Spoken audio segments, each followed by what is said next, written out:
시청자 여러분 안녕하십니까. 지금부터 전옥현의 안보정론을 시작하겠습니다. 자, 이번 시간에는요, 이 푸틴이 내일 저녁에 결국은 이제 북한을 방문합니다. 자, 그래서 1박 2일의 이제 짧은 일정이라고 하지만은요, 지금 이제 언론 보도를 보면은 이 동북아 정세의 급격한 변화 또는 국제 안보에 대한 위협적 정상회담이 될 우려가 있다. 이러한 지금 입장이 나오고 있고요.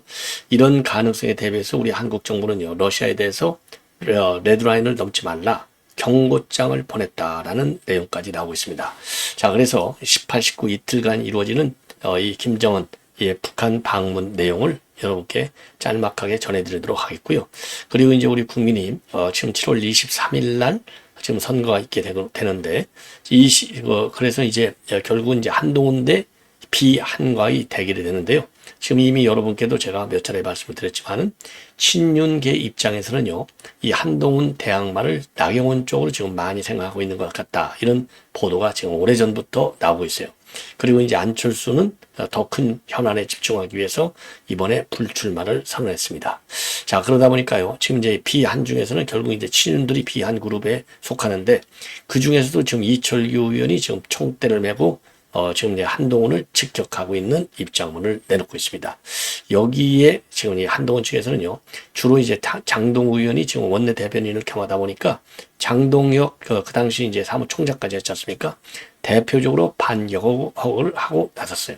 자, 그래서 요 내용을 좀 자세하게 말씀을 드리도록 하겠고, 그리고요, 지금 이재명이가 언론을 애완견으로 취급해서 지금 이 언론에 지금 대대적으로 반발하고 있고, 지금 이 언론 그 관련 단체 세 곳에서 말이죠, 이 집단 성명을 내놓고, 지금 망언을 사과하라. 이런 지금 입장을 내놓고 있습니다.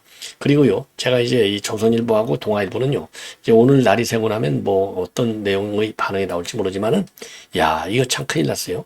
조선일보하고 동아일보가, 자, 어제까지는 뭐 이 비판을 안 했는데, 이제 오늘사 지금 이제 심야 뉴스를 보니까요, 언론에 방만한 것을 비판하고 있고요. 그리고 중앙일보가 맨 먼저 그래도 이 비판하는 사설과 칼럼을 써냈고요. 자, 그리고 지금 이제 이 동아일보는 여전히 이러한 이재명에 대한 지금 문제점을 지적하지 않고 있습니다. 그런데 이 조선일보는 이제 하루 늦게 이제 입장을 내놨는데요. 그런데 이제 TV조선의 윤정호 앵커는 세게 반응을 보이고 있습니다. 자, 그래서 이러한 언론계의 반응을 여러분께 이제 참고적으로 모아서 정리해 드리도록 하겠습니다. 자, 그러면 말이죠. 맨 먼저 이제 푸틴 방문과 관련해서 말씀을 드린다면, 우선요, 이 푸틴 방문과 관련해서 우선 이 김정은이가 최근에 두 번을 지금 러시아를 다녀왔어요. 2019년도 4월 달에 다녀왔고, 2023년도 9월에. 그러게 이제 2024년도 지금 이제 6월에 지금 푸틴이 오잖아요. 국빈 방문입니다. 최고의 극상 대우를 해주는 것이죠.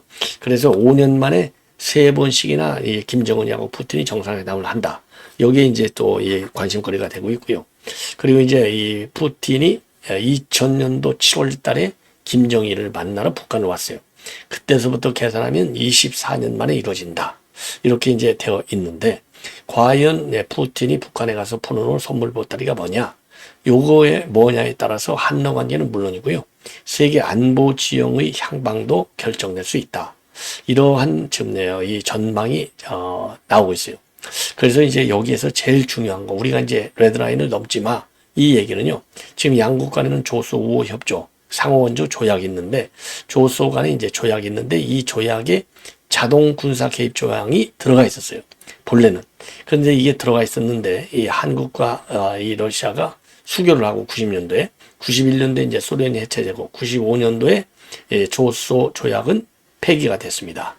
자, 이렇게 됐고, 그러다가 말이죠, 2000년도 푸틴의 방북을 계기로 해서 이 조약을 다시 맺었어요. 일명 신조약을 맺었는데, 신조약 2조에 뭐가 들어가 있냐면요, 유사시의 쌍방은 즉각 접촉한다로만 되어 있어요. 그러니까 이제 이 개입이 자동화되어 있지 않습니다. 쌍방은 즉각 접촉한다. 그런데 이제 본래의 조약에는요, 자동 개입 조항이 들어가 있었어요. 그러니까 이제 그 당시에 이 자동 개입 조항이 들어가 있었는데 이게 이제 폐지가 된 것이죠. 자, 그러다 보니까 이 자동 개입 조항, 이 폐지됐던 자동 개입 조항이 이번에 이제 어떻게 될 것이냐. 요게 굉장한 초미의 우리 입장에서 관심사고, 요 선을 넘을 경우에는 우리 이제 정부는 기본적으로 러시아와 관련해서는요, 사안별로 협력할 것은 협력한다. 이렇게 되어 있는데, 이러한 이 러시아 의 정책에 대한 기본도 달라질 수밖에 없는 게 아니냐. 그래서 이 레드라인을 넘지 말라고 우리 안보실에서 경고 조치했다라는 말까지 나오고 있습니다. 자, 장원인 안보실장이 지난 16일 날 러시아 측에요, 일정한 선 넘지 말라, 경고성 소통을 했다. 이렇게 공개적으로 밝히고 있어요. 자, 왜냐? 우리 지금 한미 상호 방위 조약에도요, 자동 개입 조항은 없어요. 예. 그럼 어떻게 되어 있느냐? 우리 조약 2조에 외부로부터의 무력 공격이 있을 경우에는 당사국은 서로 협의하고 적절한 조치를 협의와 합의하에 취한다. 이렇게만 되어 있거든요. 자, 그런데 이제 전문가들 사이에서는요, 요 이제 자동 이 개입 조항, 군사 개입 조항이 들어갈 수도 있겠지만은 지금 현재로서는 너무나 파장이 크기 때문에 그 실현 가능성은 좀 크지 않다. 이런 전망의 전문 보고서들도 나오고 있습니다. 이거는요, 지난 14일 날 우리 국정원 산하의 관련 연구원 보고서에 그런 전망이 나와 있어요. 그러면 이제 이런 자동 군사 개입 조항 말고 군사적으로 이제 협력 관계가 지금 굉장히 중요해졌습니까? 그래서 우크라이나 전쟁을 하는데 지금 러시아가 포탄이 부족한데 포탄을 제대적으로 지원해 준 게 바로 북한이에요. 자, 그래서 지금 북한과 러시아의 관계는 이 군사적 협력, 특히 첨단 기술, 핵 잠수함이라든가 위성 문제, 이런 전략 무기와 관련된 첨단 기술, 즉 진짜 기술을 이전받는 것 아니냐. 예, 이런 우려들이 지금 나와 있어요. 그래서 좀 전에 말씀을 드린 대로 이제 ICBM 같은 걸요, 군사위성 이런 거와 관련해서 김정은의 위시리스트 상위권으로 이런 것들이 다 들어가 있을 것이다. 이렇게 전망을 하고 있고요. 그리고 이제 러시아와 관련해서는 지금 이제 낙후돼 있잖아요. 북한이 가지고 있는 낙후된 재래식 무기의 개량과 개발, 여기에 대해서도 북한은 러시아의 지원을 요청할 것이다. 예, 예를 들어서 신형 240mm 방사포, 이런 것도 지금 많이 개선할 필요가 있다는 것이죠. 그리고 현대전장에서 핵심 전략으로 꼽히는 전투기하고 전차 관련 기술 협력도 더 넓어질 것이다. 자, 그리고 연합훈련도 함께 될 가능성이 상당히 크다. 이런 전망도 나오고 있고요. 그리고 이제 대신에 러시아 입장에서는요, 북한이 지금 원유하고 식량이 부족하기 때문에 여기에 대해서 대대적인 지원도 나설 것이고, 그리고 노동자 손출 문제도 지금 다시 거론해서 지금 이제 북한, 러시아 이 극동 연해주 지역에 이제 북한 노동자들이 들어오고 있는데 여기에 대거 투입하는 거, 이것이 이제 가능할 것이 아니냐. 그래서 이 북한이 체제로 막기 전까지만 해도 노동자 해외 송출 통해서 매년 5억 불, 약 7천억이죠. 요 정도를 벌어들였는데 요게 이제 지금 그 유엔 체제 때문에 조금 신통치 않은데 러시아에 대대적으로 노동자를 파견해서 이 자금난 이거를 해소할 것이 아닌가, 이런 전망도 나오고 있습니다. 자, 이 푸틴의 북한 내일 방문, 요거와 광북과 관련해서 이 정도로 여러분께 이제 설명을 드리도록 하겠고요. 자, 이번에는요, 지금 이제 이 한동훈 출마, 이제 뭐 끝난 거 아니에요, 출마가? 자, 그러다 보니까 이철규 의원이 대대적으로 지금 비판을 하고 있습니다. 자, 그래서 어제 이철규 의원이 이제 공개한 내용을 보면은요, 어대안이라고 하는 이 프레임이라고 하는 것은 당원에 대한 모욕이다. 검찰에 있어서 중간 간부에 불과했던 사람이다. 자, 요렇게 비판을 하고 있어요. 예, 이런 식의 비판을 하고 있고, 자, 그리고 이제 선거라고 하는 것은 뚜껑을 열어봐야 될 것이 아니냐. 지난번에 이제 그 추미애가 의장이 될 걸로 알았지만은 뒤집어진 거 아니냐. 이런 그 입장을 내놓고 있고요.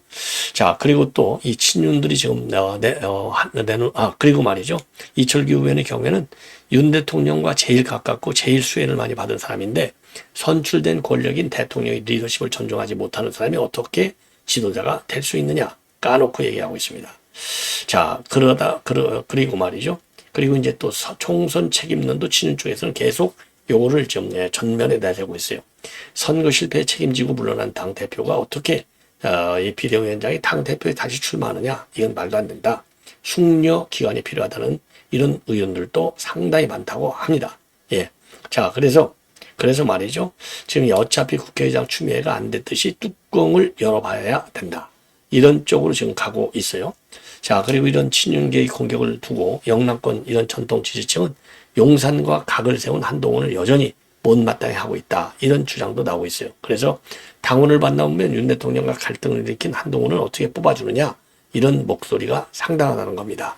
자, 그래서 이제 1대1로 만약에 이제 절반을 못 얻으면 이제 결선 투표로 가는데, 결선 투표로 갈 경우는 이게 뒤집어질 수도 있다. 그래서 결선 투표로 갈 경우에는 23일 날 결선 투표를 할 예정이라고 합니다.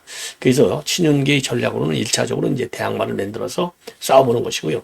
그게 도저히 신성치 않다. 그럴 경우에는요, 최고위원을 좀 많이 친윤 쪽에서 보내겠다. 그래서 이 한동훈을 견제하도록 하겠다. 이런 시나리오를 가지고 있다고 합니다. 예. 자, 이건 이제 이 정도까지만 말씀을 드리고요. 예. 자, 그래서 이제 이철규의 발언이 굉장히 세요. 당원에 대한 모욕, 이런 용어. 그리고 이제 한국갤럽 뉴스원 이 조사해 봤더니요. 지금 이제 1등은 유승민이 29%, 한동훈은 27%, 2등이고요. 안철수 10, 나경원 9, 원희룡 6, 김재섭 2, 윤상현 1 이렇게 나와 있고, 국민의힘 지지층으로만 한정하면 한동훈은 59, 그 다음에 그 뒤로 원희룡 11, 나경원 10, 안철수 7, 유승민 6, 그 다음에 김재섭 1, 그 다음에 윤상현 1 이렇게 되어 있습니다. 그리고 보수 성향 응답자 중에서는요, 한동훈이 44, 그 다음에 유승민 14, 나경원 10, 원희룡 10, 그리고 안철수 9 이렇게 나오고 있습니다. 자, 이번에는요, 지금 이제 언론계가 완전히 뿅 뒤집어졌습니다. 자, 그래서요, 지금 언론계에서는 말이죠, 지금 이제 사과하는 입장문을 지금 사과하라, 이런 강한 압박을 하고 있습니다. 사과하라. 예. 옳은 얘기죠. 이 사과해야 되지 않겠습니까? 당연히. 예. 그래서 지금 이제 여러 이제 보도를 종합해 보면 말이죠. 지금 이제 이 사과라는 입장은 우리 이제 이 국내 이 언론과 관련해서 제일 센 이 언론 그 단체들, 이 언론 단체들이 지금 일제히 반발하는 성명을 내놓은 겁니다. 자, 그래서 한국기자협회, 그리고 전국언론노동조합, 그 다음에 방송기자연합회, 그래서 이재명이 애언견이라는 거, 이거는 과도한 망언이다. 즉각적으로 사과하라. 이렇게 입장을 내놨습니다. 자, 그리고 실망감을 민주당에 대해서 감출 수 없다. 예. 그리고 정말 이 국회의원이라는 사람이 말이죠, 일야당 대표하고 이런 사람들이 공병만에게 언론을 적대시하는 상황에 대해서는 아연 실색할 수밖에 없다. 예. 그리고 당대표와 의원의 발언은 언론인들에 대한 명예훼손과 언론 자유를 정면으로 부정하는 막말로 규정하고 엄중히 사과를 요구한다. 당연하죠. 예.